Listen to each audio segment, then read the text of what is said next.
শুভ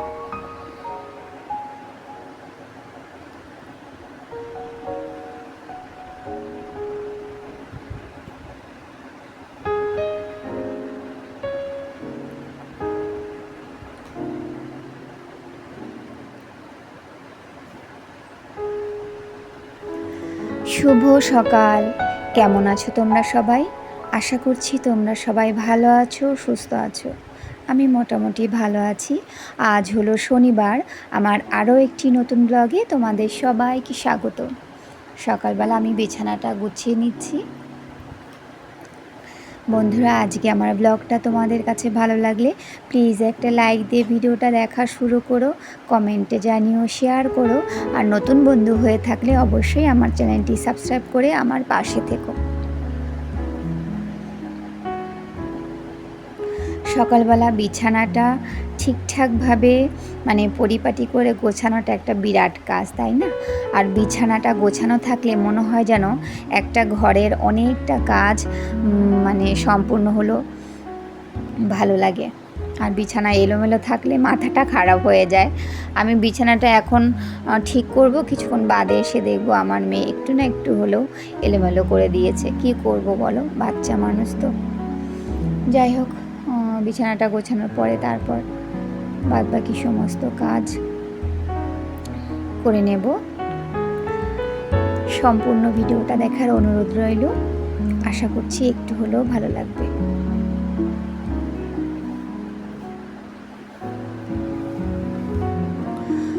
আর গরম যেভাবে পড়েছে, রাতে ঘুমোনোই যায় না গরমে। আবার খাওয়া দাওয়া, কি খাবো কি না খাবো এরকম একটা ব্যাপার হয়ে যায়। রান্নাটা কি করব সেটা সকালবেলা হলেই যেন একটা চিন্তা হয় যে কি রান্না করব। গরমে কোনো কিছুই যেন ভালো লাগে না, শুধু যেন টক ডালটাই একটু ভালো লাগে খেতে, আর তরকারি, মাছ, জ্যান্ত মাছের ঝোলটা একটু ভালো লাগে, এই সবই চলে। যাই হোক, আর দেখবে ঘুমটা ঠিকঠাক না হলে খাওয়া দাওয়াও ঠিকঠাক খেতে ইচ্ছে করে না। এরকমই হয়, গরমে তো এই সমস্যাটাই হয় না। আর শুধুই যেন জল খায়, সারাক্ষণ তো ঘাম ঝরতেই থাকে সবার, বাচ্চা বড় সবারই। ঘরে থেকে অবস্থা খারাপ, বাইরে বেরোলে তো আরও অবস্থা খারাপ হয়ে যায়। যাই হোক, বিছানাটা গোছানোর পরে আমি সমস্ত ঘরগুলো ঝাঁট দিয়ে নিচ্ছি।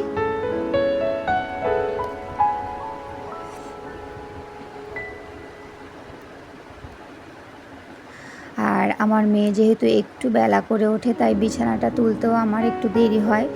এবার বিছানাটা না তুলে না সমস্ত ঘর ঝাড়ও দিতে পারি না, একটা কেমনই একটা লাগে।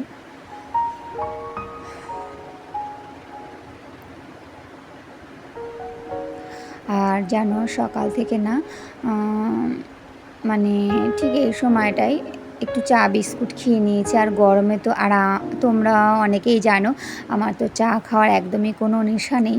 আর গরমে চা খাওয়ার কথা যেন ভাবতেই পারি না। তবু সকালবেলা দুটো বিস্কুট দিয়ে আর আমি গরম চা একদমই খেতে পারি না, একটু ঠান্ডা করে তারপরে খাই। দুটো বিস্কুট দিয়ে একটু চা খাচ্ছি, মাঝে মাঝে, রোজ খাচ্ছি না। চা খেলেই তো আরও গরম লাগে প্রচণ্ড।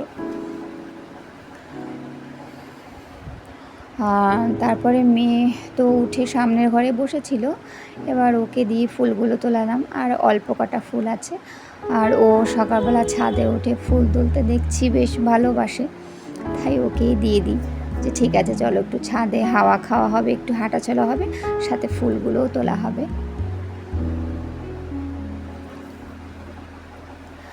আর ও তো সেভাবে ফুলগুলো কিভাবে তুলতে হয় সেটা জানে না, ওকে দেখিয়ে দিয়েছি, তারপরেও একটু যাই হোক যেভাবে পারছে করে দিচ্ছে, ফুলটা তুলে দিচ্ছে আমার, এই আর কি।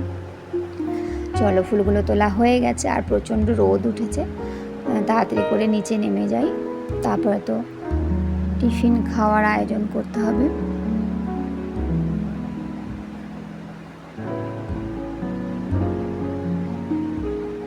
আচ্ছা, সবার টিফিন হয়ে গেছে।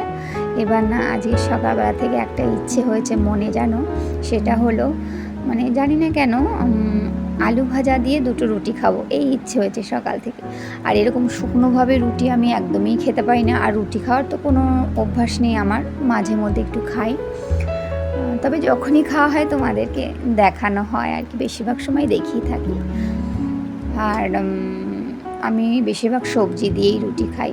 তা ভাবলাম সব সময় তো মানে অবশ্যই বিয়ের পরে সবার কথাই চিন্তা করে চলছি, কে কী খাবে, কে কোনটা দিয়ে খেতে ভালোবাসে, আর কে কী পড়তে ভালোবাসে, এই নিয়েই চলি সব সময়। নিজের ইচ্ছেগুলোকে আমি একটু একটু করে মেরেই ফেলেছি। কি করব, সময় সুযোগ পরিস্থিতি সব করিয়ে দিয়েছে আমাকে। যাই হোক, কিন্তু এখন খুব মনে হয়, আর এখন সেটা আমি করতেও পারি যে নিজের একটু ইচ্ছের দাম দিই মাঝে মধ্যে। যাই হোক, সময় সুযোগ হলে করে নিই আর কি, নিজের ভালোও লাগে। আর আমার মেয়েও আমার সাথে একটু খাচ্ছিল, ওর যদিও খাওয়া হয়ে গেছিলো, তারপরেও বাচ্চারা তো মায়ের সাথে একটু খেতে পছন্দ করে। আচ্ছা দেখো, আমি টক দই বসাচ্ছি। দইটা অল্প অল্প গরম আছে, মানে যেটুকু গরম থাকার দরকার সেটুকুই আছে।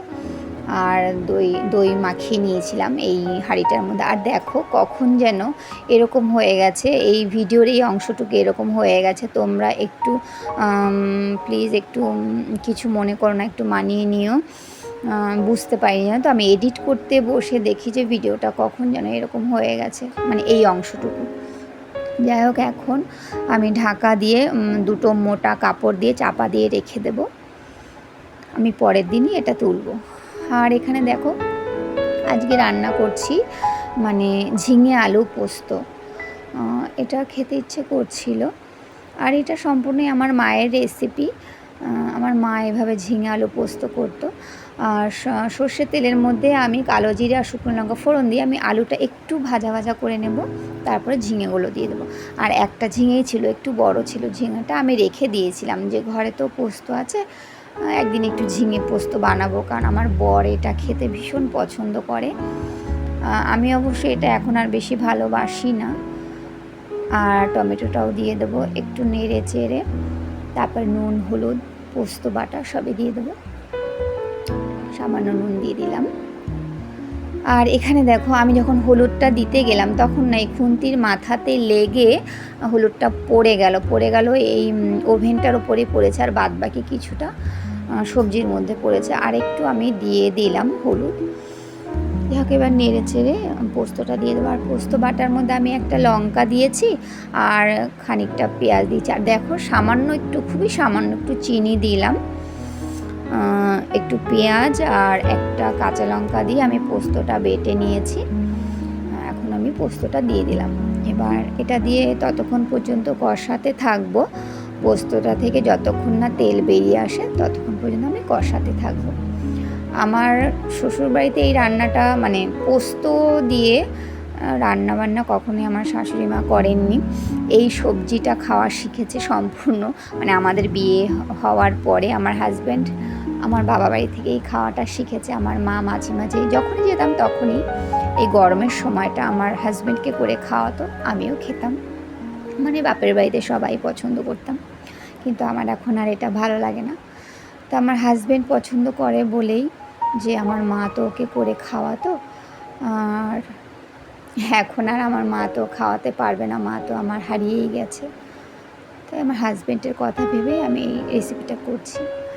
যাই হোক, কষানো হয়ে গেছে, তারপর জল দিয়ে দিয়েছিলাম। দেখো সবজিটা আমার হয়ে গেছে। আচ্ছা, আর একটু তো টেনেই যায় পোস্তর তরকারি, এরকম মাখা মাখা খেতে বেশ ভালো লাগে। ঝিঙে আলু পোস্তটা তোমাদের কাছে এই রেসিপিটা কেমন লাগলো কমেন্ট করে অবশ্যই জানিও। এই দেখো এরকম হয়েছে সবজিটা। আচ্ছা চলো, আজকে কী রান্না করলাম তোমাদেরকে একটু দেখাই। এই দেখো, আবারও টক ডাল করেছি, আর আম তো মোটামুটি ঘরে থাকেই, টক ডাল হয়েছে। আর পোস্তর তরকারি তোমরা তো দেখলেই, তারপরেও আর একটু দেখিয়ে দিই। আর করেছি পোস্ত সর্ষে বাটা দিয়ে পাবদা মাছের ঝাল। দেখো, এর মধ্যেও সামান্য একটু পেঁয়াজ দিয়েছিলাম, টমেটো দিয়েছিলাম। যাই হোক, এই হলো আজকের মেনু। আর আমার শ্বশুরমশাইয়ের জন্য রান্না হয়েছে সরপুঁটি মাছ, সেটা শাশুড়ি মা করেছে। চলো ভিডিওটা তাহলে এখানেই রাখি, এরপরে তো বাদ বাকি একটু কাজ রয়েই যায়। ভিডিওটা এখানেই রাখি, তোমরা সবাই ভালো থেকো, সুস্থ থেকো। এতক্ষণ পর্যন্ত তোমরা ধৈর্য ধরে যে আমার ভিডিওটা দেখেছো তার জন্য অসংখ্য ধন্যবাদ।